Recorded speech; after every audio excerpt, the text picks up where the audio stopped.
How to fix Messenger Notes option not showing. Hey everyone, welcome to the video. In today's tutorial, I'm going to be showing you guys how you can easily fix if you're not able to see the Messenger's Note app.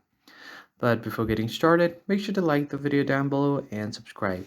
So if you're not able to add notes to your Instagram or from your Messenger app, then in this tutorial, I'm going to show you how to fix that. First thing first, you'll have to head over to its app info. So go ahead and tap on app info. Scroll down a bit until you find storage.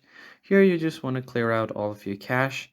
And then from here, tap on permissions and allow all of these permissions because the app requires them to run smoothly.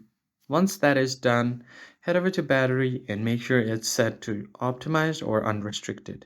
Then give your phone a quick restart, and then after that head over to your Play Store. Once you restart your phone, search for Messenger here and make sure to update the app. So once you search for it, if you see an update button here instead of open, just tap on update and make sure to update the app. And if that still doesn't work, then that probably means your notes is unavailable on your region. You'll just have to wait for it to come on your region. That's pretty much it. I hope you found this helpful. I'll catch you guys on the next one.